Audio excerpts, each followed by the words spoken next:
Hi, welcome. We are back for another Ask Me Anything. And the idea here is that we want to be able to support the parents who have joined our Facebook community, Raising Our Resilience Parent Group, and give them some support on what they're sharing with us is the hardest thing about parenting your children right now. And whether that's lazy teens or kids who are too fussy around nap time and really hard to get to go to sleep. Maybe you've experienced something similar. I want you to be listening into similar challenges that you could relate to and pull out some gems. And as you hear things that make sense to you or that stand out to you or that you don't want to forget, please do us the favor of writing them into the comments or the chat. And that way I can be noticing what's useful to you and build on that. And also other folks can learn alongside you. It's a really good, it's a really effective learning and motivation hack, and it'll help you stay engaged as well and connected to each other. Also, go ahead and introduce yourself, where are you tuning in from and the ages of your kids, and please feel free to ask me anything around parenting. Pop a question in the chat or the comments, and I'll be sure to address it during this live session, or if you put them in the comments and tag me in it here, or if you just want to drop a comment on YouTube, I'll get a notification and I'll be able to absolutely come in and answer any questions you have. And it could be a question that you have that's different from what I present, or it can be a question about what I'm sharing. So please do. We welcome all of it. Okay. So do let us know where you're tuning in from. We're so excited to have you all here. Congratulations just in making it here today, just making time in your busy schedule to focus on your parenting, to focus on your goals as a parent is a win. So let's go ahead and give yourself a little round of applause, a little squeeze, a little pat on the back, whatever, a little moment of just saying like, I did this, I'm here. Breathe into maybe a moment, a pause, a rest point of some satisfaction. This moment is enough. I did enough just by being here right now. Good. How often do we do that as parents and caregivers? I think not enough. And I think you deserve all of it and so much more. All the acknowledgements. Anyway, so let's dive in. The first person that who's kind of comment or inspired this question that we put together, her name is Sugi. Sugi, I know, is going to be trying to listen in while wrangling some nap time activities. But I'll go ahead and tag her in here so that Sugi will be able to find this later. Now, Sugi says that her children are 23, 21, 13, and 10. Nice. And so you got a nice range there. The hardest thing is making meaningful connections with them throughout the days and weeks. Oh no, Stephanie was the one who's going to be listening in during nap time. So Sugi, this one's for you. So when we're looking at trying to make more meaningful connections, oftentimes the biggest constraint is just time and energy. And one thing that I encourage all parents to consider is becoming the master of your calendar and really letting what you find most important and you want to prioritize take up space on the calendar. It's really hard to do that if we are letting everything else, all the demands of school, of extracurricular activities, of invitations to birthday parties, of chores, etc., work, that's bleeding out of work hours. If we let those things be the master of our calendar, then we won't get to prioritize what we want to when it comes to making time to create these meaningful connections with our kids. And I want you to trouble the idea that it has to be a separate time for it to be meaningful. Yes, it's important that we make meaningful memories with our children and with each family member by, setting aside special time for one-on-ones or creating memories together, like pulling off a local trip or a special tradition that you have. Those are all wonderful. But what I want to trouble about it is that that special meaningful moments can only occur within these special times. What I work with my clients on and what I encourage each of you to consider is how to build in the special moments in the everyday activities of life. for two reasons. First of all, it takes a bit of pressure off of clearing that calendar and making time. And it also will give you hundreds of opportunities to make meaning, because our daily lives, our daily routines, for example, our daily moments of having to solve problems or create, ways of like getting on the same page about something, collaborating, those opportunities will come no matter whether you plan them or not. And so there's sort of like then this built-in way to make meaningful connections with kids. For example, within the daily routine of, let's say, nap time, or getting started on homework, or even getting dressed in the morning, for those of you who have younger kids, you can build in sweet connected moments within it, like you bringing in some humor and having sort of an inside joke or a little sing-song back and forth thing that you do right before shoes go on, or meaningfully, like taking the time for the first 10 minutes of their homework to sit down and help your child get organized. These are ways that we can make meaning in the moments that are going to just keep coming up anyway. Does that make some sense? Yeah. So, and interestingly enough, the comment on Facebook is not showing up, so I might try that one more time and see if these can come through. Anyway, so there we go. Yeah, so Suki, that was for you. And for anybody else, so let's say right now, think of one part of the day where you think that, you can infuse a little bit more meaning making in terms of like bringing in something that's special that you can build in. One that I would do is I would always include one of my stepchildren as much as possible when it was time to walk the dog, and just saying, like, having them come with me. And then it was a really obvious way for us to walk and talk, right? So we could walk and like talk about the day, or just notice what's happening in the neighborhood around us and just have some shared time together. Let's see, another is like even in food prep, like you can think of it as a chore, or like it could be that teaching your child one cooking skill at a time, like whether it's how to grate carrots safely without getting your fingers, chopped up, or like how to peel things, or how to work a hot stove, even like learning things together, trying a new recipe. Those can all be meaningful connections and still serve your daily routines. So that would be the place I would start, Sugi. The other thing I would want you to do is address anything that's getting in the way of making meaningful connections. It can be that, there's this dynamic in the routines, for example, where you're really, having to kind of stay on top of them and manage them and nag them and give them lots of instructions. And this is also connected to another parent's question I'll get to in a moment.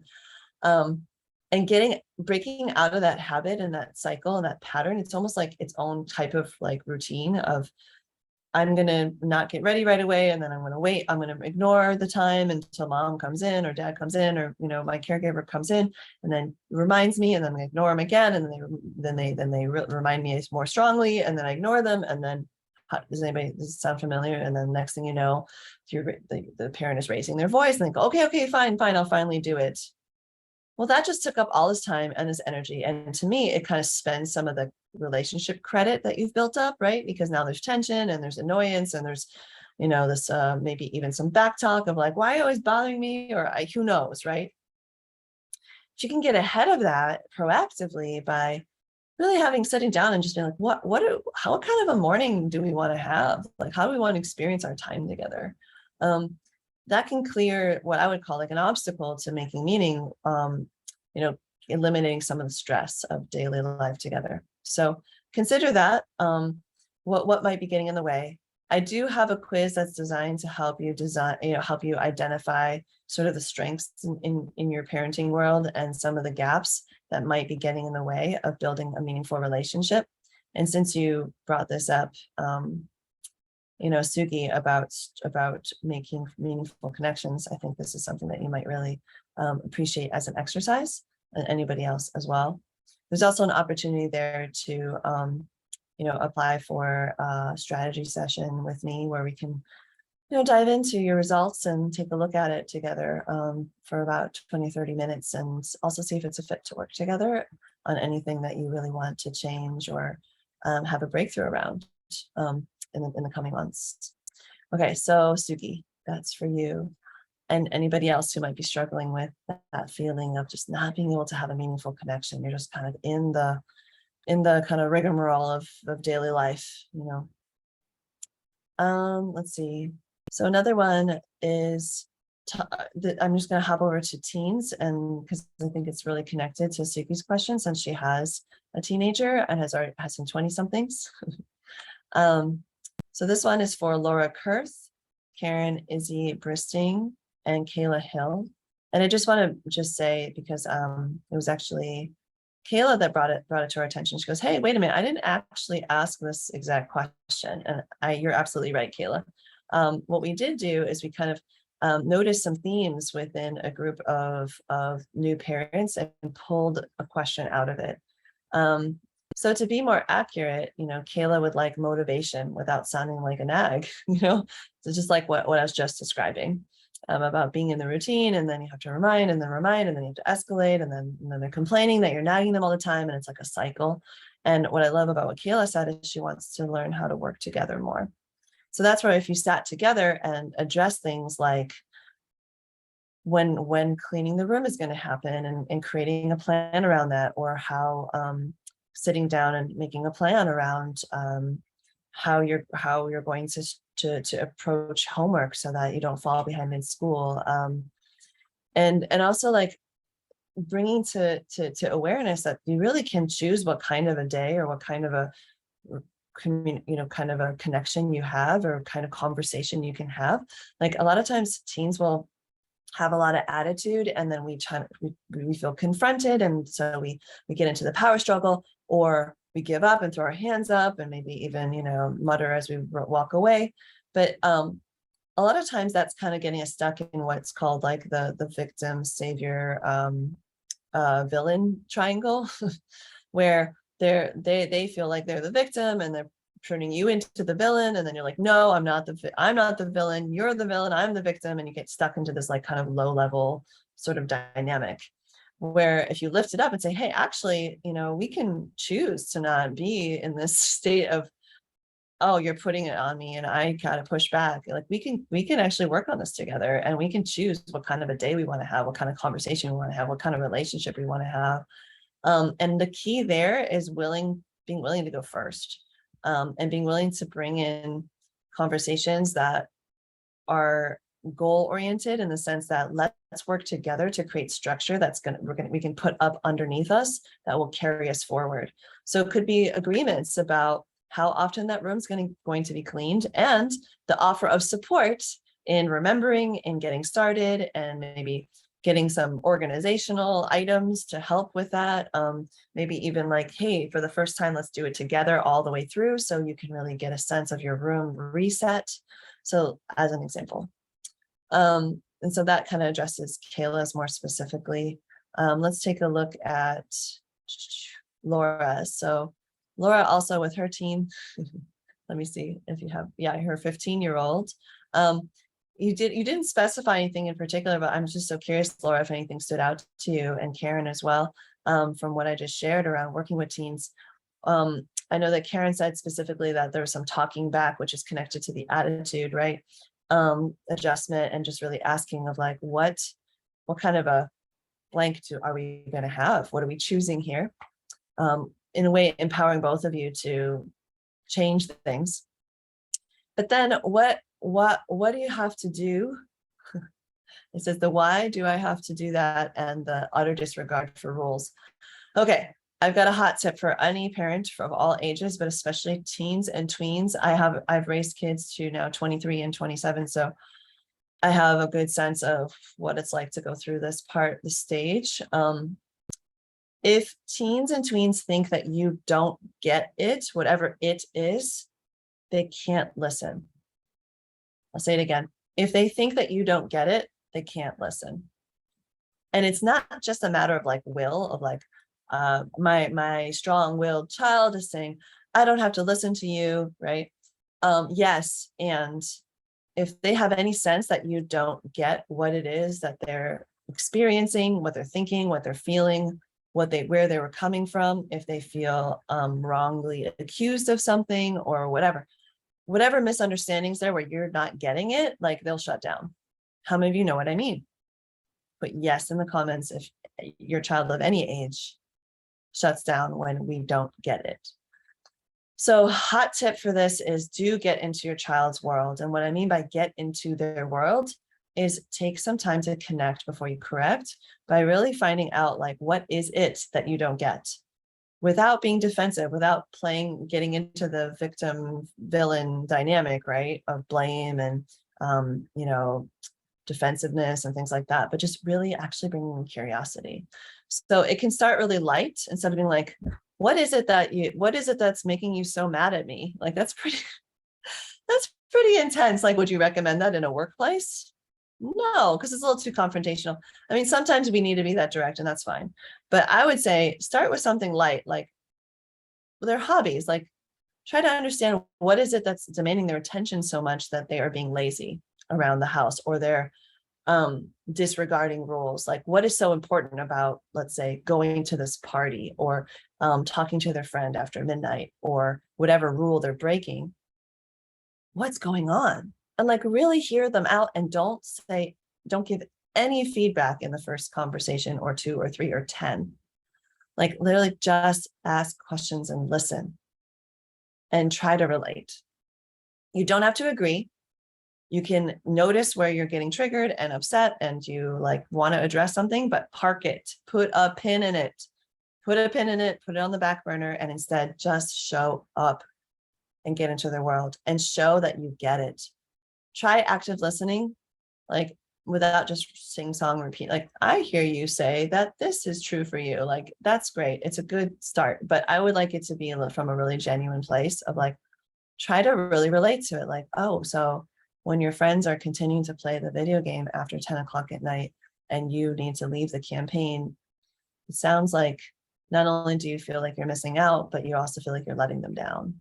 And so part of this, why you're pushing back on our video game limit or our screen times off at 10 limit, is that you're not really sure how to deal with your friends being disappointed in you. And that must be tough.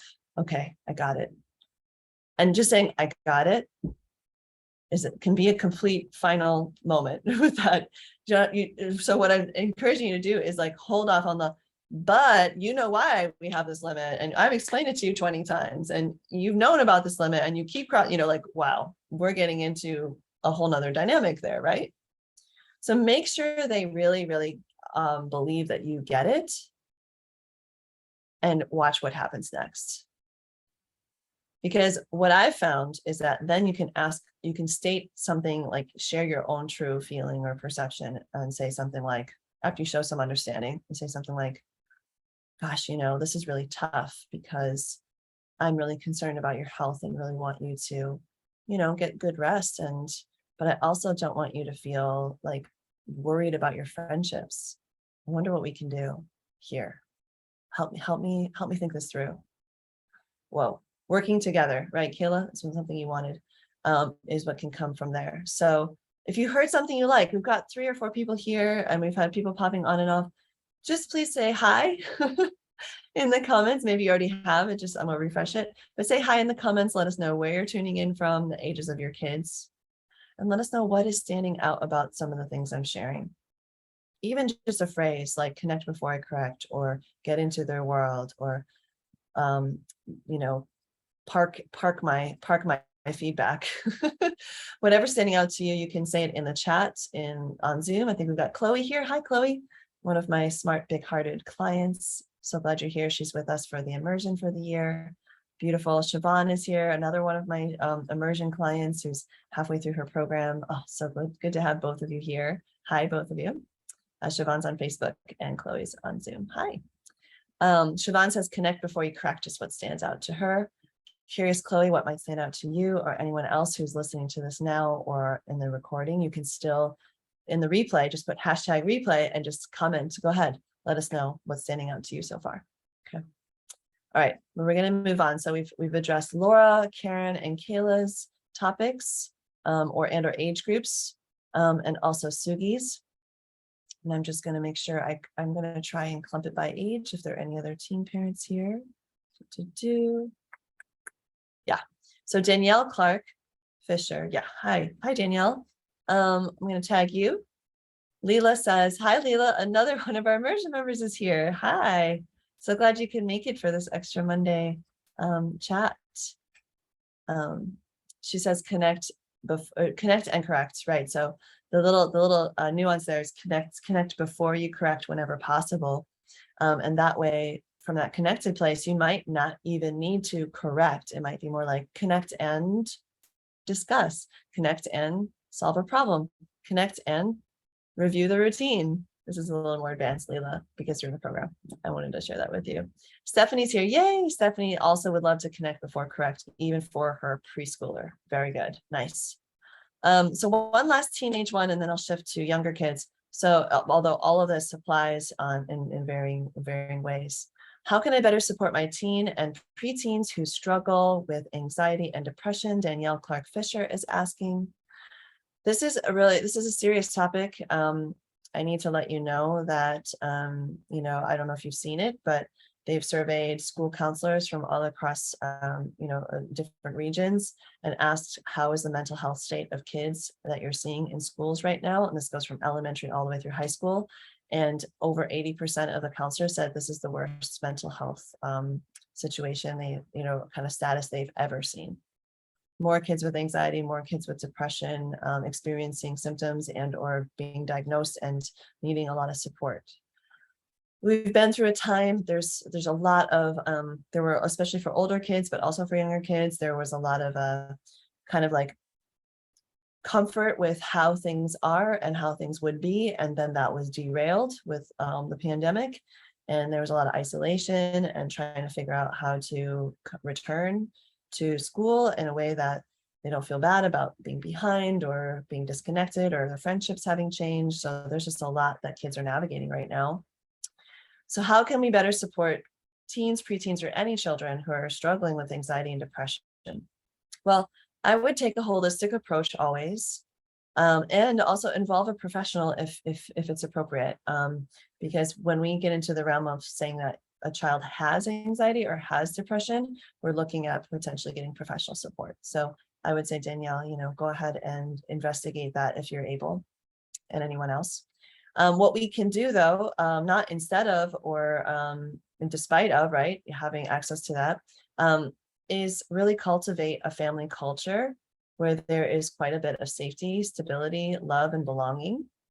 And I like to take a holistic approach where we're really working on how we respond to things in the moment, like when a child shares their anxious thoughts or their depressed thoughts, like how we respond to that, how we can show up supportively through like emotion coaching, helping them find coping tools in the moment, even getting into the world, showing understanding, like we were just sharing, knowing, really establishing that you are a warm and supportive and stable, structured adult that they can rely on.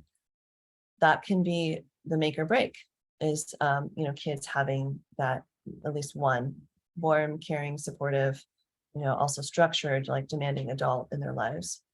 Another thing you can think about with anxiety and depression both is helping them move through the feelings. So it's not having them turn off the feelings or stuff them or ignore them.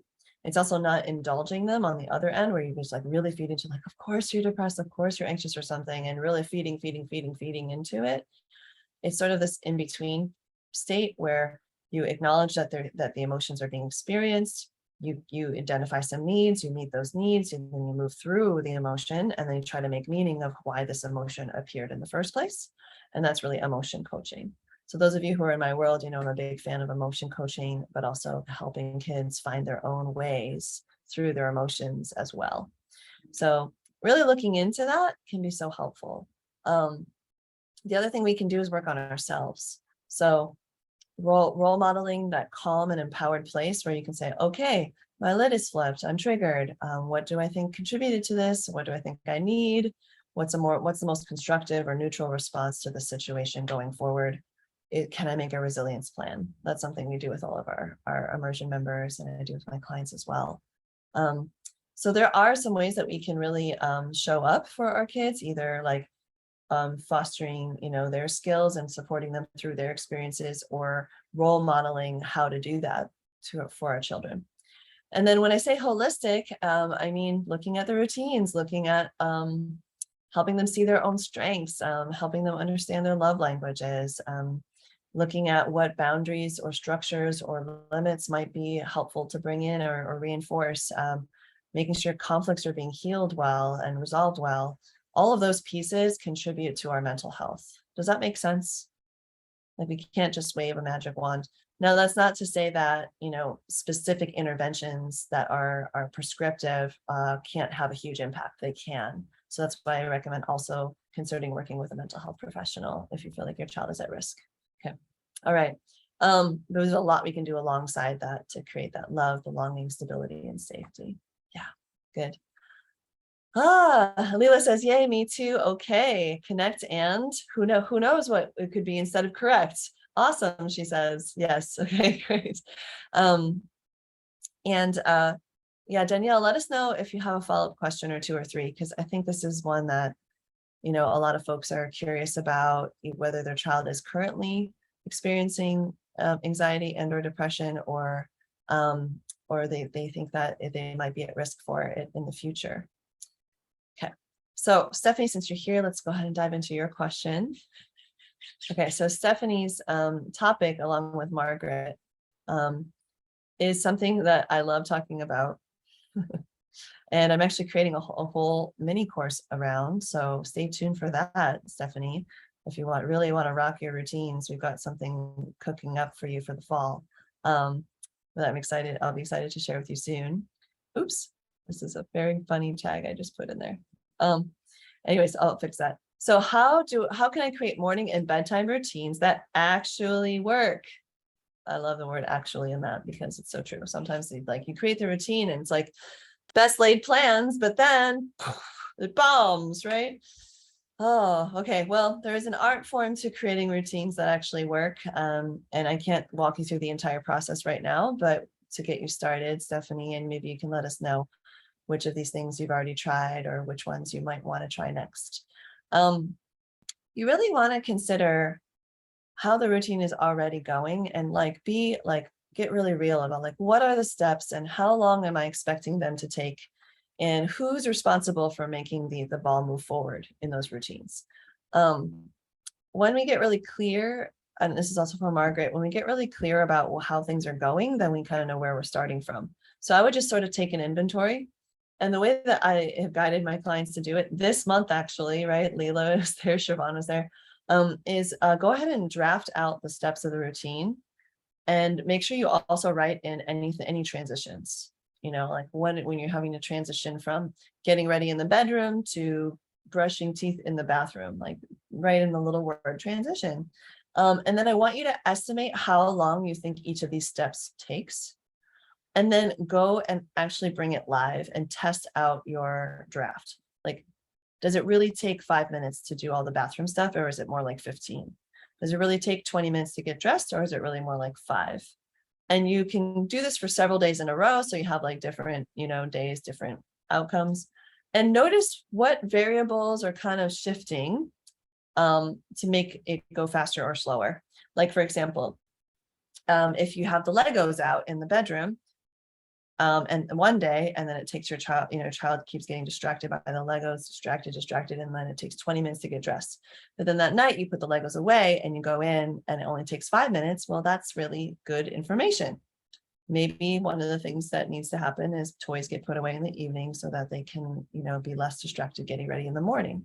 For example, you just don't know until you kind of run through the facts of the situation. Stephanie says, maybe we're expecting our 5-year-old to be too responsible, but he takes so long to transition to the next step. Well, let me just say, Stephanie, it's totally age appropriate that transitions are hard. When I would be hired to go into preschools as an educational consultant, one of the first things we did is I always said, let's look at your schedule and tell me how long, tell me about every single transition and how long it usually takes. And the next thing we usually do is adjust the schedule so that there is more time allotted for transitions. So I think you're onto something there, Stephanie, would be my feedback just from the little that I know. if you'd like more feedback, I would encourage you to take the quiz. There's a link above, and see if we can get you on my calendar so we can talk through your whole routine and see what's going on. Because the second tip I have is exactly about the responsibility. 5-year-olds can be responsible for a lot of their routine, and you need to scaffold to it. You've got to scaffold to that independence. And one of the ways you can do that is taking some time out for training. And it sounds like for him, he mostly wants to talk instead of whatever he's supposed to be doing. Okay. I know this kind of kid because I've had it. I was a chatty kid. I understand the distraction of even just having another person in the room who can be your sounding board, or, you kind of in your head. 5-year-olds can be very in their head, just kind of la la la, talking and talking and talking. So one of the practices you're going to need to bring in is how to focus on the present task in a way that is effective for him and feels kind and supportive, and not like a power struggle. Does that sound good, Stephanie? To find his unique focusing tool. Yeah, never stops talking. Okay. So one that I want you to try even before we meet, and this is also for anybody who maybe doesn't get to be privy to our conversation later, would be to actually start narrating what's happening and asking him what's next. So, because it's sort of like, okay, he's got a very active mind, he's very verbal. So pointing his mind, his attention to something, and then having him verbalize will be kind of working with his nature, and also you can come up with, my tip 2 is you can come up with some way of like parking a topic. Like, I can't wait to hear all about your ideas for your next Lego creation, honey. That sounds amazing. And right now we're brushing teeth. So how about we put on a song while you brush your teeth, and when the song ends, you can, and you finish brushing your teeth, and it's time to put clothes on. You can tell me all, or we're walking back to the bedroom to put our clothes on, or maybe like at breakfast, you can tell me all about this. Right now, let's do this. Let's do this brushing teeth thing, I have more for you, but those are just 2 quick ones. So having him point his attention and narrate, like, what comes next? Can you show me the first thing? What's like, and really just show interest in the task yourself. Like, I am pointing my attention here. Oh, look, your shoes are already ready for you. Or, oh, look, like bring him into the moment so he can get out of his head and into like what is actually in front of him. With practice, he'll start doing it on his own, like it's worthy of his attention. But he might need some time practicing that with you. If that makes sense, Stephanie, let us know in the chat what you might be trying between now and the time that we have a chance to possibly chat one-on-one. Okay. Yeah, good.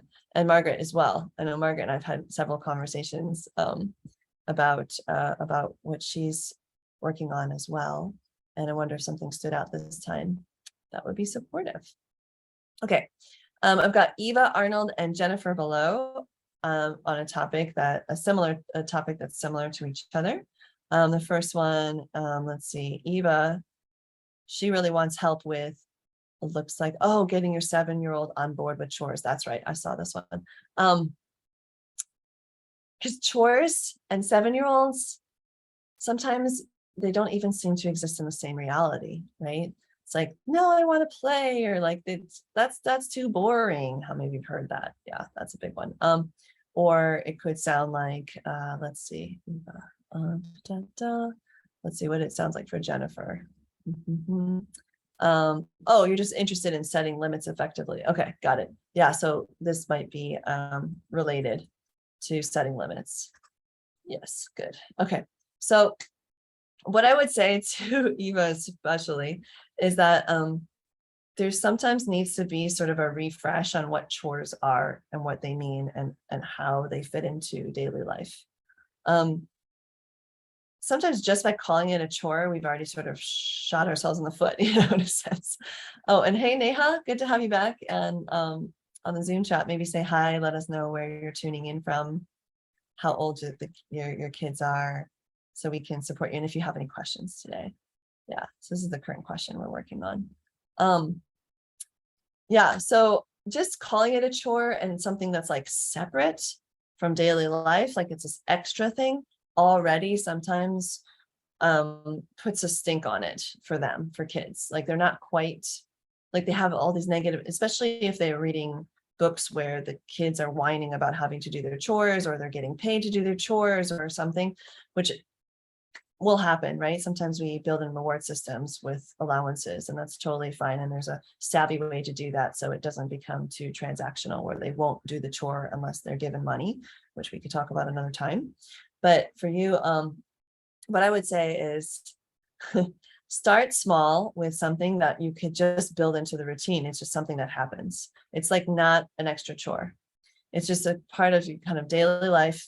Either it's a personal responsibility or a family responsibility. Like maybe, you prepare the food, and then the child, your child clears the table, and take some time to scaffold them. In other words, like step by step, like maybe do it together first, and explaining that one day they'll do it themselves. Next time, maybe start with them, but let them finish. Next time, maybe ask them how it works and see what he or she remembers, or they remember. And then I say, like, today is the last time I'm going to help you this week, and you're going to do it on your own tomorrow. And then maybe the last day of the week, they you say, hey, show me what you remember, and how this goes, and see if they'll do it themselves.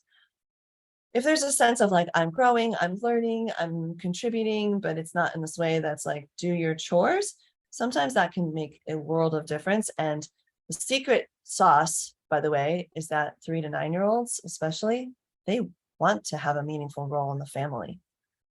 They want to do meaningful work in the household. But oftentimes we've separated work and play so much at home that it feels like play is where things feel good. Work and chores is where things feel crappy. And if there's a way to bring those together and bring in some motivation, like maybe you make it fun, like put on a song, and like, can we get all the dishes off the table without breaking them before the song ends? Adding in some points of interest or some other motivators can also be really helpful. As a matter of fact, Leela and Siobhan, who are here, and Chloe, they're all going to get to learn 5 really powerful strategies to motivate kids this weekend at our Motivation Mastery Retreat, which is a bonus for our Family Foundation's year-long immersion program. So they'll get to hear even more about that. So you have a lot to look forward to, folks, in the immersion. But those of you who aren't, so thinking about how to desegregate these things and bring it together more.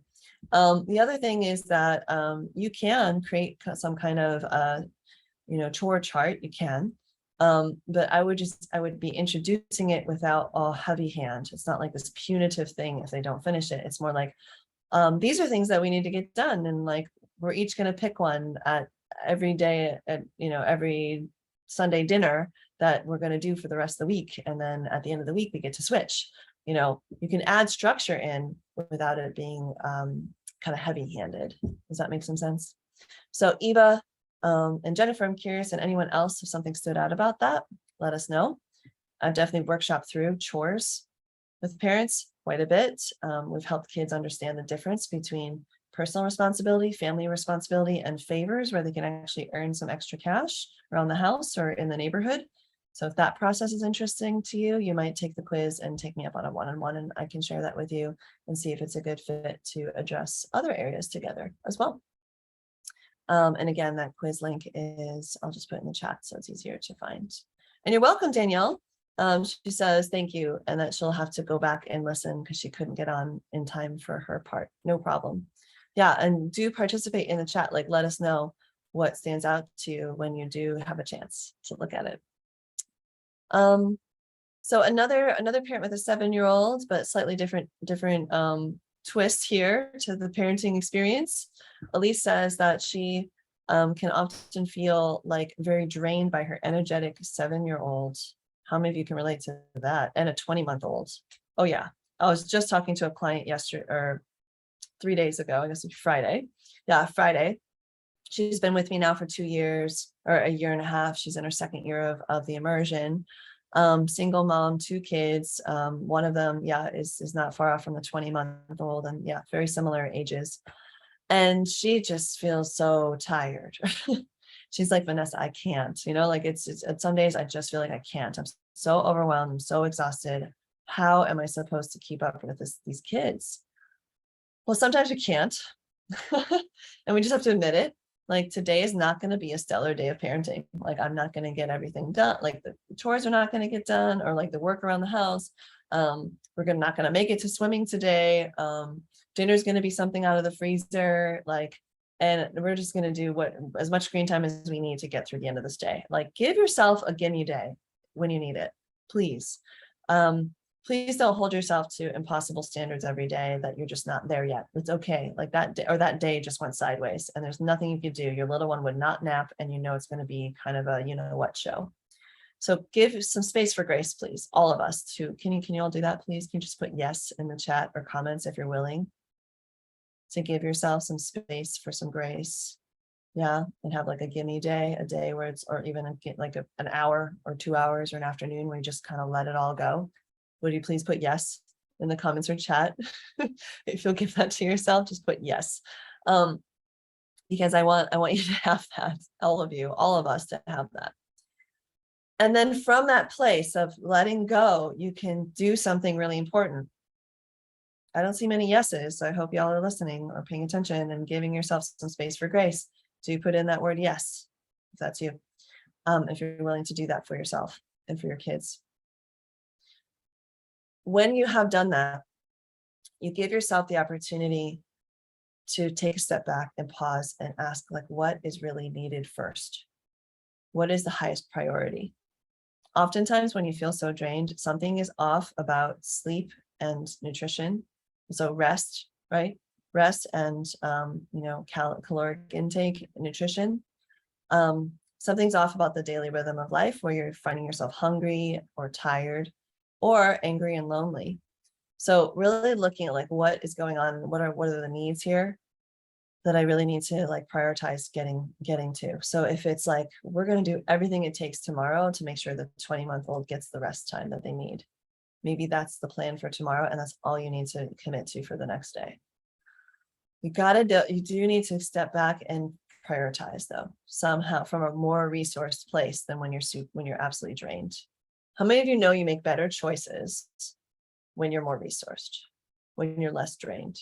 Yeah, when you've had a chance to recharge, even if it's just by letting it go and putting on a movie for the kids and not doing a bunch of chores, just maybe lay down flat on the floor on a yoga mat or something, right? Even just for 10 to 20 minutes can make such a difference. And then you ask yourself these kinds of questions. What could be going on? What's needed? And what's the highest priority right now? Then you can rise up from that resting point and have one thing that you're going to do, right? One thing you're going to do that next day, one thing you're going to do in this next hour before bedtime, whatever it might be. So that's one thing. The other thing is, learning, helping your kids learn ways to expend their energy that does not require you and your full attention. We don't want to swing all the way back to the hands-off parenting of kind of the boomer generation where it's go play, kids. But we also don't want to completely abandon that idea either. We have in some ways created a lot of need in our children for us to be there for everything. And so if we can let's say that we're starting out at this extreme side, right? Where it's they will not do anything unless we're there. Then I would be wanting you to incrementally introduce short periods of time where they practice doing things on their own or entertaining themselves in a way or entertaining each other in a way where you can step away, even if it's just for a minute.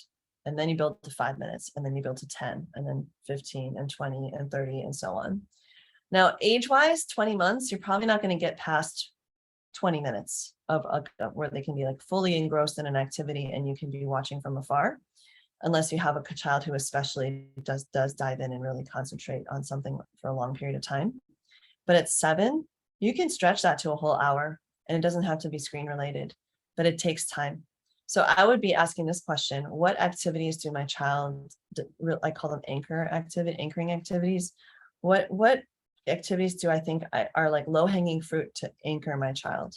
What do I already have? This is the key. What do I already have a hard time extracting them from? Like, where do they ignore me the most when I'm trying to get their attention and get them to transition, and they stay there, they're just in it, whether that's arts and crafts or anything having to do with trains and dinosaurs or books or music or a specific kind of toy or designing kind of thing. Notice what that is over the next week, Elise and others, and consider those anchoring activities and start to build up your list and really introduce the idea that when we have this time where mom, I'm going to go over here and you're going to be here with this activity, like this is a time where I really want you to settle in and really spend some time with this. And you can stretch the time. So we're going to you can start with a 5-minute timer. Let's try 5 minutes first, see how it goes. And then when the timer goes off, then you can show me your picture, right? Or oh yeah, okay, like I had kids in preschool. Imagine, sometimes I had 24 children. They all want personal attention. Most of them wanted personal attention. I'd say over half of them, right?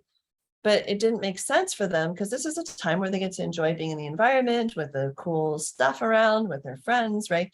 And if they were just clinging to me the whole day, they wouldn't be getting the full experience anyway. So it was part of my job to help them find a way to do these activities meaningfully and independently, especially as a Montessori teacher.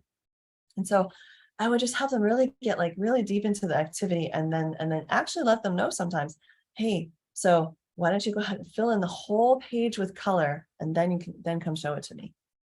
Or I'll say, make they show me one and I'm like, okay, can you make 3? I wonder if you can make 3 and then come bring it to me and show me. I bet you could, and just sort of make it something exciting that they're trying. They're trying on this independence, right? And this anchoring into activities. Yeah, little heart went up. Nice, thanks. So wait a minute, how come nobody said yes to what I shared earlier? Put a yes in the chat or comments if you'd be willing to sometimes just let it all go. Even if it's just for 20 minutes so that you can get a moment to step away and reclaim some of your energy and recharge and just get your own pause and maybe do something for self-care. Just put a yes if you're willing to do that for yourself. Some space for grace. Even if that means the kids make a mess or something gets broken, that's not even that important usually. We're usually but it's actually not a big deal. Or putting on a TV show and just giving yourself that time and space, that space for grace. Put the word yes, type yes in the comments or chat. So I'm going to do it first. Yes. Yes, yes, yes, yes. Yes to space for grace, space for some downtime, space for yourself. You cannot be on, listen to this carefully, you cannot be on as a parent 24/7. And what will end up happening is you'll slide into some funky habits if you don't give this to yourself. I know one parent was really feeling really guilty because she was on her phone all the time around her kids, but it was and we identified, it's because you have not been taking any time for yourself.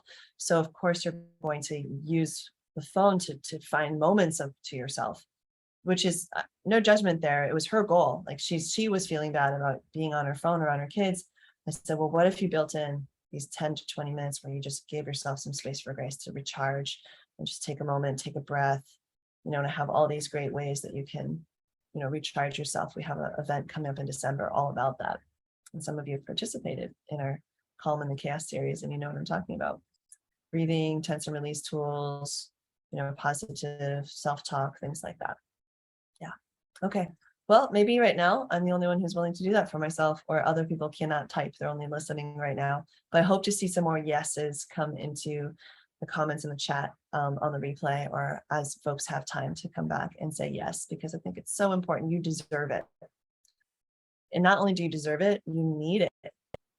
I think parents' needs are often really ignored in ways that is harmful to them, and eventually is harmful to the relationship with the children, and goes against our big-hearted goals for what we actually want, right? But we actually want to show what it's like to take good care of yourself in front of our kids. Okay, last but not least, I think this is the last one. Let me double check. Yes, we have Gail and Tatiana had a similar topic, which is creating better balance between caring for for their children and work. This is tricky. I know, Gail, you have a 3-year-old, so wanting to be able to have ideas for what to do with her at home is also important.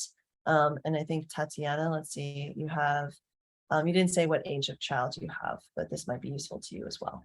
So balancing work and caring for children is such a conundrum for working parents. How many of you can relate?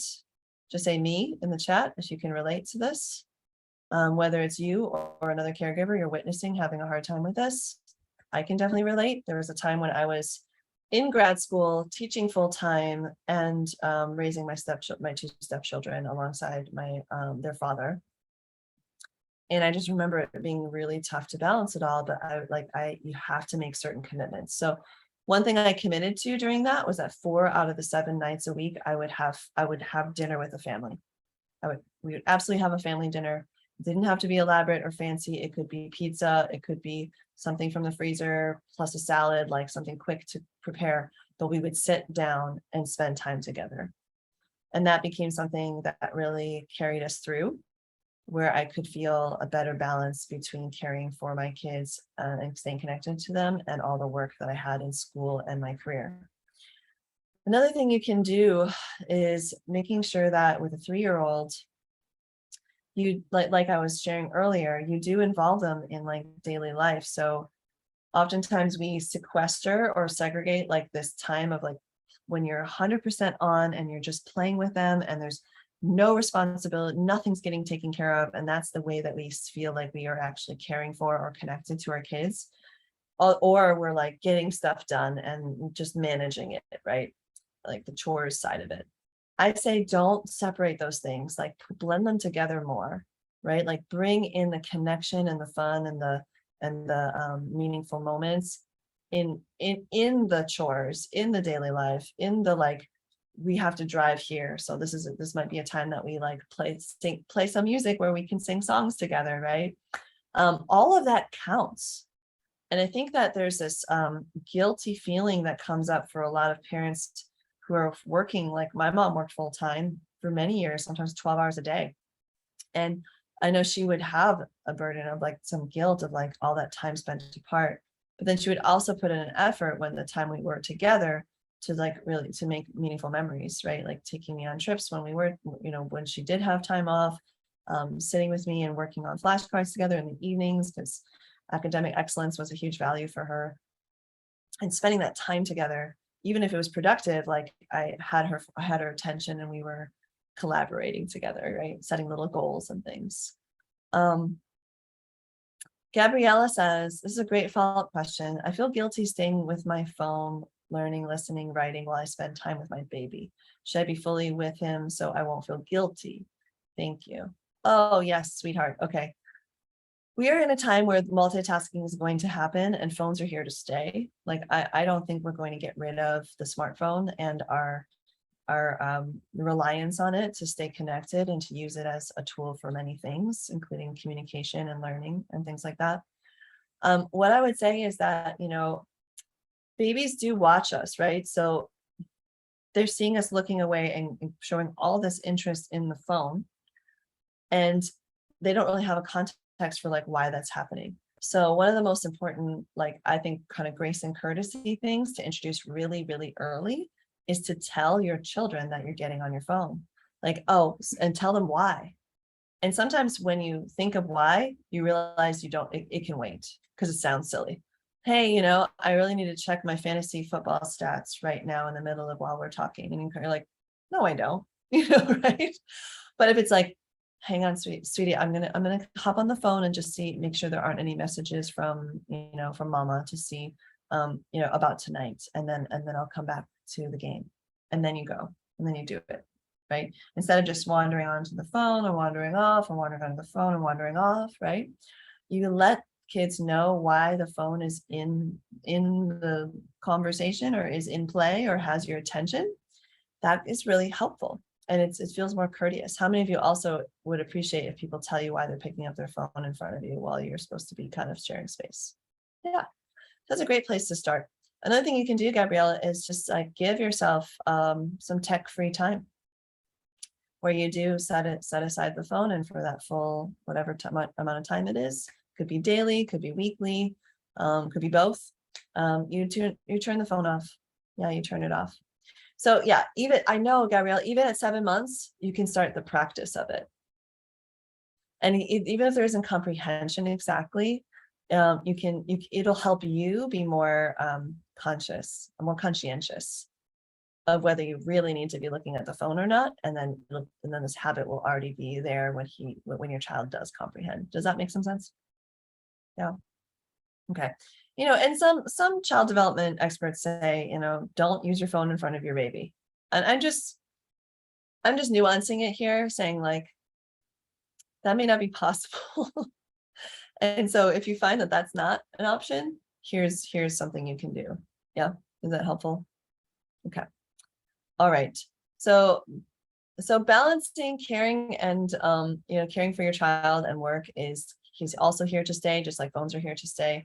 And I would say don't do everything you can to like feel connected throughout the daily course of life. And if anything is getting in the way of that sensation, of that feeling of being a team, working towards getting out the door on time, or of being a team, solving a problem that keeps coming up, or being a team and like, keeping the household in good order, take some action, because those are all solvable areas of life. Those are all areas that you can absolutely improve. And I've seen parents make tremendous change in, 3, 6, 12 months or over a couple of years, to the point where they don't even recognize their daily life anymore, like, or themselves, because they grow and change alongside their kids and their family developing. So if that's you, if you feel inspired, you might consider joining in with the other folks. Like, we have 26 families right now in our Family Foundations immersion. We've got a shorter course coming up in the fall that stay tuned for, that you might be joining some folks there, and or just coming back for these talks or going through our library. Like, be engaged, and you might even take the quiz and get some one-on-one insight from me while that's available, just so that you can have a sense of where you are, where you want to go, and what steps you might take to get there when it comes to your family life and the way you want to experience, these precious years with your kids. Good job. Congratulations to all of you for just being here today. That counts. It counts for a lot. Yeah, Jennifer's taking the quiz. That's right. And she says it's great. The quiz is great. So has Chloe, so has Siobhan and Leela. It can be really clarifying, and the conversation afterward is so rich with great information. So, and Jennifer, awesome. Yes, deciding to have 0 phone blackout time is something she's excited about. And she says that treating kids like we would with adults, telling them why the phone has attention, is also so good for us to be conscious for ourselves. Yes. Okay. Nice. Nice, Jennifer. Jennifer says having a sense of where we are, where we want to go, and taking steps is what she got out of the quiz. That's beautiful. Awesome. Okay. Yeah, so please feel free to go ahead and take the quiz. And there is an opportunity to, see if it's a good fit for you to hop into our immersion. We have 2 spots left in this cohort. 2 spots. Everybody heard it? 2 spots left. And then we have another cohort starting in January, but we can even talk about getting you ready for that, if that's something that you really would like to check out, having continuous organized support in a community. But either way, the strategy session that's linked to the quiz is for you as a gift, as a way to get some one-on-one support from me on the topic of your choosing and what seems to be the priority right now. All right, y'all, that concludes our Ask Me Anything. I do have a quick announcement, which is that in August, we're not going to have our Monday Mindset Moments every Monday, but we will have an Ask Me Anything towards the end of the month. I'm going to be taking a step back from that and leaving up a ton of valuable videos in the group. I just looked and it's like more than a dozen really valuable videos. You can even go into the search of the group and just type in a topic and it'll pop up.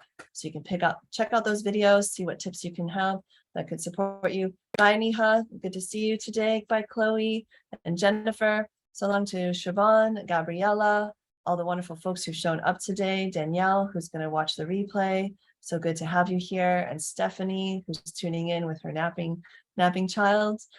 So good to have you all here. Our community is stronger with you and with others. And if you want to invite more folks in, we will almost reach 1,000 members, and the 1,000th member gets a surprise. So if you wanted to go and hit that blue invite button in the Raising Our Resilience parent group, I can show you what that looks like real quick before we head out. What you would do is go to the group hit Raising Our Resilience parent group. That helps a lot. So you can go straight to it. And you can already see that there are so many videos and like resources in here.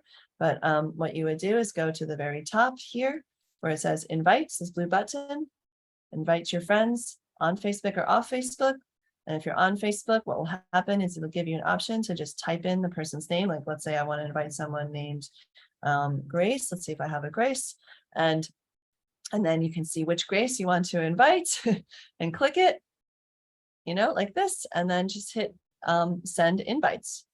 And recently they created this thing where you can copy a QR code and you can scan it, you can share it with others, but I think this is the easiest way to do it. So you hit send invites and they'll be invited to directly join the group. So convenient. All right, you all. Oh, shoot. I see that there are some questions in the Q&A.